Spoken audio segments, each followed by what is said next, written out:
মাত্র ১৩ বছরেই বই পাবলিশ করল জঙ্গলমহলের তোড়সা। জঙ্গলমহলের ঝাড়গ্রাম জেলার প্রত্যন্ত গ্রামে সুবল বাবুর আদি বাড়ি। পেশায় ডাক্তার সুবল মুর্মু এখন কর্মসূত্রে বেশ কয়েক বছর ধরে মেদিনীপুরে বসবাস করেন। মেয়ে তোড়সাকে তারা মেদিনীপুরের একটি ইংলিশ মিডিয়াম স্কুলে বিদ্যাসাগর শিশু নিকেতনে ভর্তি করান।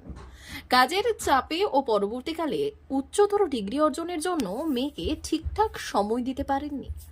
অপরদিকে বছর ১৩-র তোড়সা পায়নি মায়ের সান্নিধ্য।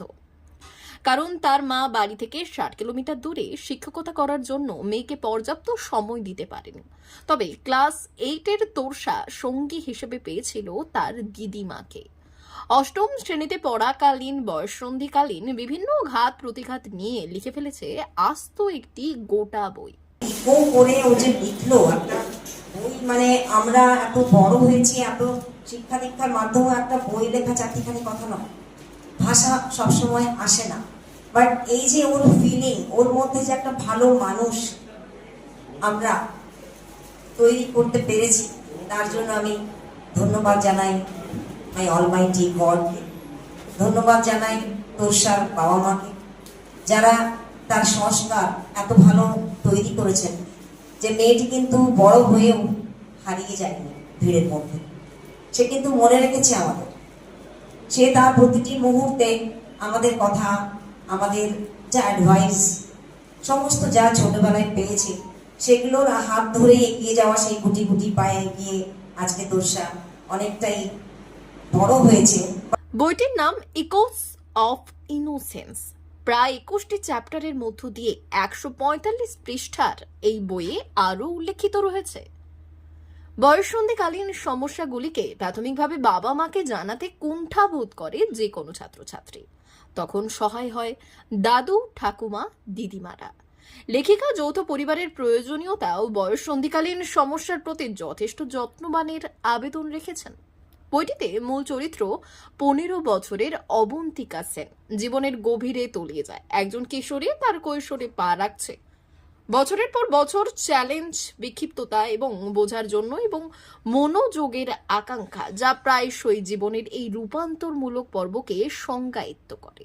এই বিষয়ে তোড়সা বললেন, বিষয়টা যে আমরা এই যে টিনেজে এসেছি, এই যে টিনেজ সময় আমরা সবাই টিনেজার। আমাদের এখন মনে হয় যে আমাদের কথা কেউ শুনতে চায় না। আমাদের বাবা মারা আমাদের উপর প্রচুর খ্যাচ করে। আমাদের কথা, আমাদের ভাবনাগুলো কেউ বুঝতেই পারে না।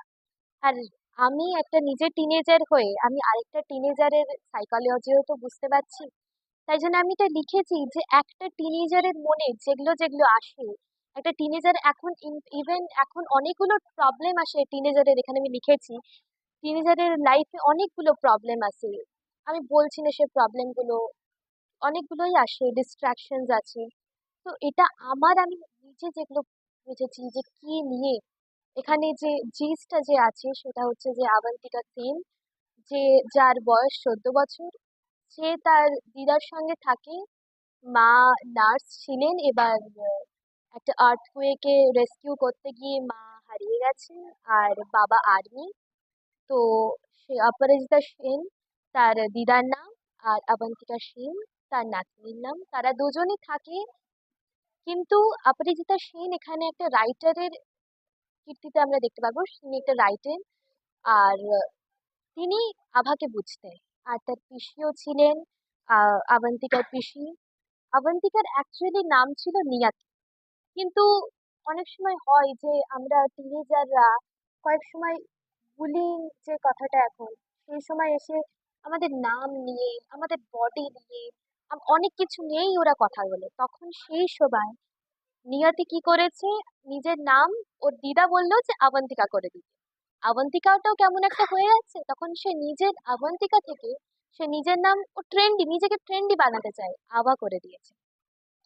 তো এখান থেকেই শুরু স্টোরি, যে ওর লাইফে ওর মানে ওর মা বাবা নেই। মা বাবা ছাড়া ওর দিদা ওকে বুঝতে কতটা পারছে, ও কতটা সিচুয়েশনকে নিয়ে কোপ করতে পারছে। আর লাস্টে তো একটা বড় টুইস্ট আছে, সেটা তো যারা রিডাররা যারা পড়ে তারাই তো হ্যাঁ, ও লেখালেখি করে। মানে ওর সিজন বেশি, মানে প্রকৃতিকেও খুব ভালোবাসে। যেমন বসন্ত এলে আমি ওকে মাঝে মধ্যে দেখতাম জানালা খুলে বাইরের দিকে তাকিয়ে আছে। আমি খুব ভয় পেতাম। ওর বাবা সাইকিয়াট্রিস্ট। আমি বলতাম, তুমি সবার মনের খবর নাও, নিজের মেয়েকে কখনো দেখেছো? ও কি চায়? কেন বাইরের দিকে তাকিয়ে থাকে? ও তখন আমাকে বলছে, তোমার ভয় পাওয়ার কিছু নেই, এই যে পাতা ঝরা, আমি পাতা ঝরা দেখি, আমার ভালো লাগে, ওখান থেকে আমি অনেক কবিতা লিখি।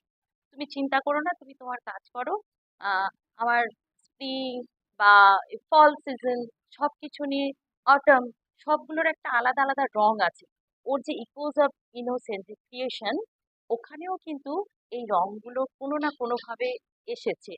আর বুঝতেই পারছেন অ্যাডোলেশন পিরিয়ড, বয়ঃসন্ধিতে বাচ্চারা যে যে প্রবলেম ফেস করে, সেটা তো ও তো দেখছে জগৎটাকে, হয়তো সেখান থেকে কিছু ঘটনা, ইনসিডেন্ট ওর বাস্তব জীবনে এসেছে, যেটা ওকে অনুপ্রাণিত করেছে এই লেখার ক্ষেত্রে।